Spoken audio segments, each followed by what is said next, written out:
All right, guys, this should be pretty quick. In this video, we're going to talk about iFrames, and we actually have already talked about, um, what was it, file paths and the head tag before, but we're going to talk about it in here. So what an iframe does, which is really, really cool, is it allows you to put another part of a website into your website. But the cool thing for you guys, it should be super easy because the reason I have you go to YouTube to do it is because YouTube will give you all of the text that you need to do an iframe. But just to give you a little bit of information, whenever you do iframe, it's a good idea to have the title element, or sorry, the title attribute in there, because screen readers read this, and this will help. So definitely have your title in there as well. And that's just the title attribute that we talked about last week. And you'll want to make sure that a height and width, which if you get it from YouTube, it's going to give you all that, are set in here as well.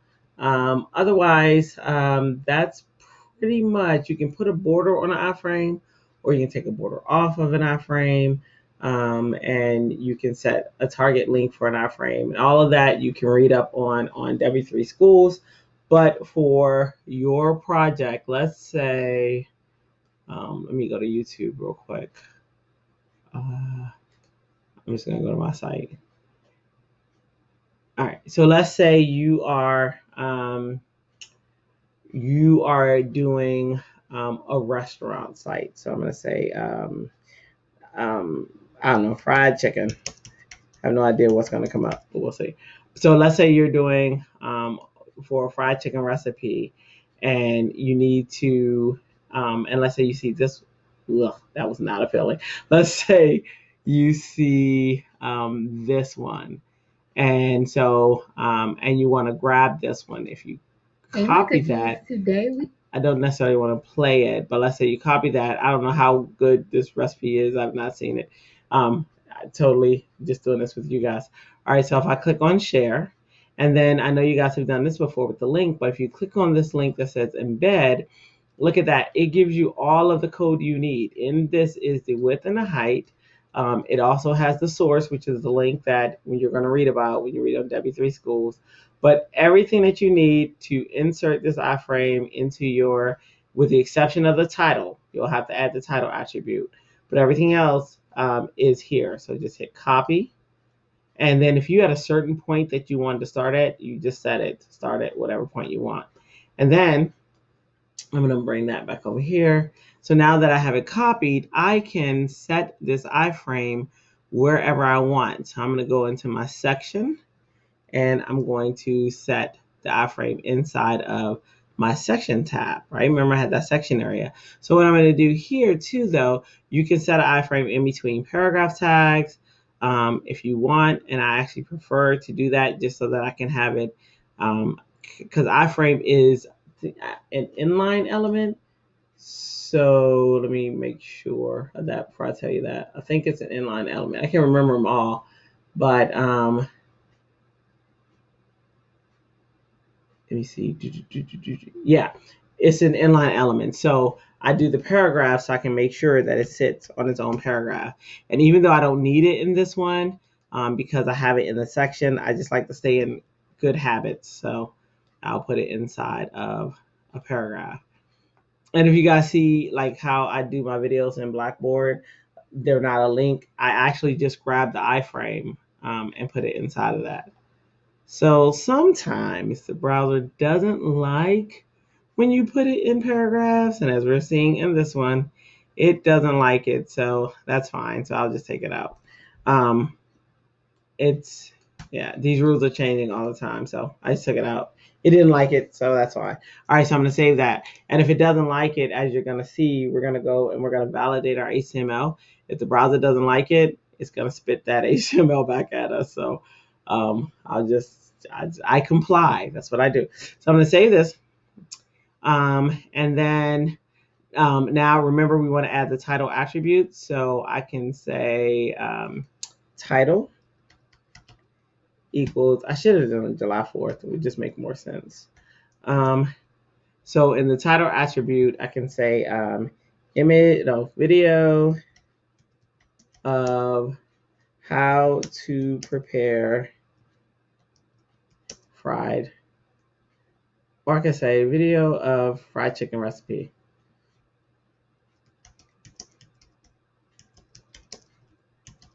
Now, for you guys, you want to find a video that makes sense with your page. This makes no sense with my page.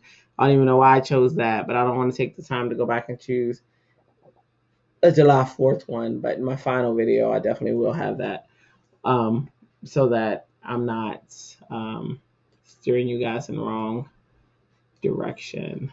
All right. So now if I go back to our page, you'll see that fried chicken recipe is there, and you can play it, and you can style this just like you style anything else. One of the things I like to do is set the margins, and we haven't gone over margins yet. No, we haven't gone over margins yet because we usually go over it when we get into CSS. But since we are doing a little bit of it up here, maybe I'll say iFrame. Let me see. And I might say margin 0 auto. So I haven't told you what this is yet because I want to make sure it works on the iFrame. I'm not quite sure if it's gonna work. And it's not because it's inline. So I gotta see, I gotta actually target section. Okay. So in section, I don't want to confuse you. Hang on. Section I. All right, this is getting into the weeds of it. I'm just not going to do it. But anyway, when we get to that point, we'll do it together because I don't want to. But anyway, there is a way to center this, and pretty much it is. So some of you are using the center tag. I noticed that when I was looking at some of the web pages. That tag is obsolete, meaning it doesn't really work anymore. So that's definitely not. It might be working on your browser because it works on a few browsers, but it's being phased out and eventually it won't work. So I don't have you guys using that. But I will center this and then I'll let you know. I'll probably have to add another class or ID to it. But for the most part, this is pretty much, and I can add a class to this and then target that class as well. But that's, like I said, that's going a little bit too deep. Just don't worry about that right now. This is where we are. So just know that you can add someone else's website to your page with a little bit of information. But for you guys, for your homework, for your project, you can just go to YouTube and grab it, and YouTube puts all that information in there for you, which is awesome. Okay, so that was iFrames. The next thing I want to go over with are file paths, which that's all we've been talking about the entire time is file path. So like the way to get to your images is through a file path. So pretty much all a file path does is describe the location of the file on your website or your folder structure. So remember when we went to images, we hit the source, attribute, source equals, and then we had to say, hey, it's in the images folder.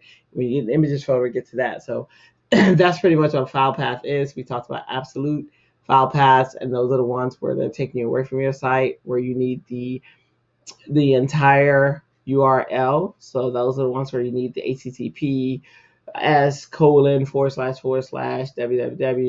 W3 schools or what have you.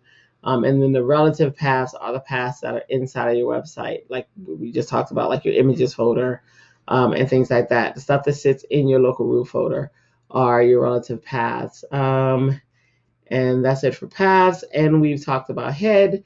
The head area is up in the top part of your HTML. It's this element right here, and it houses stuff that is not seen by the browser.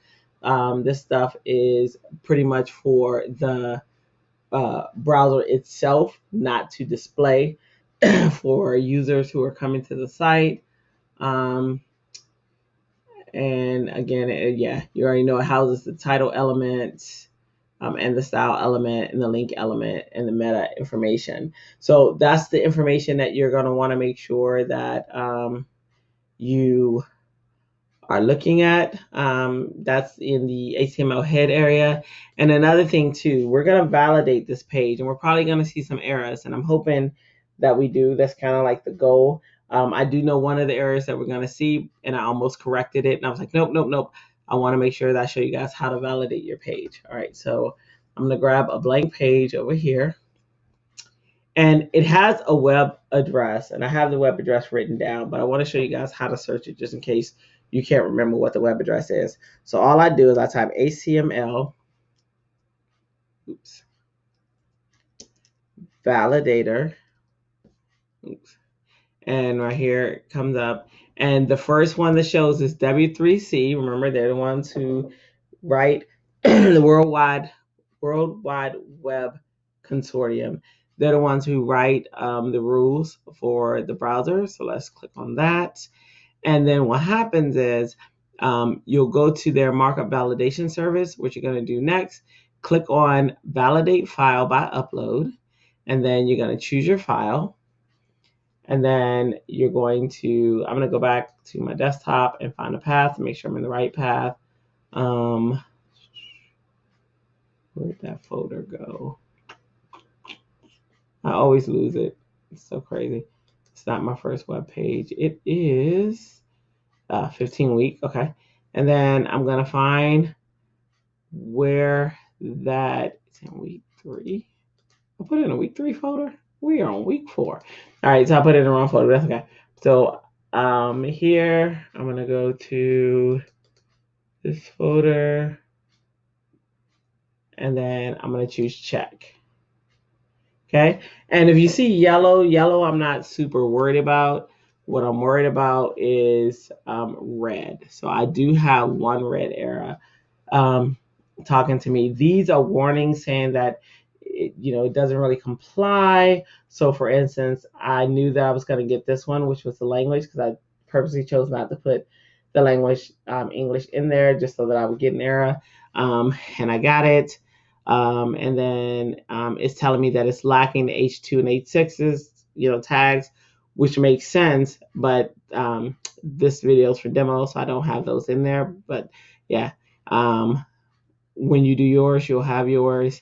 And then the frame border attribute iframe element is obsolete, and it is. So one of the things is when HTML5 came out, they were going to make iframe obsolete, and they're still trying to phase it out. However, so many people still need it. It's still valid. So that's why, and it's a really, I actually hope that they don't phase this out. It's a really, really good thing to have, because you can just embed documents or websites right in your website. And it's not taken from that site, it's still on that site. But it's really, really cool to be able to do that. So hopefully they keep it, but it's just saying that it's obsolete. And it's okay. And it's also saying that you can use CSS instead. But since we're not there, I want to make sure you know how to use this one first. And when we get to CSS, we'll look into that.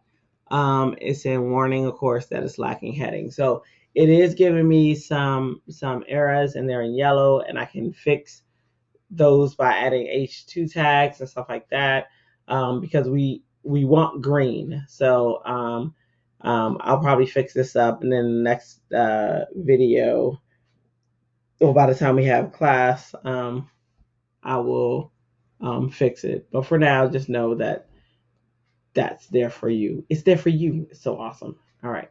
So I'm going to end this video here, and I will see you guys. We talked about syntax. We're going to talk a little bit about CSS, just a skosh. So I'll see you guys in the next video.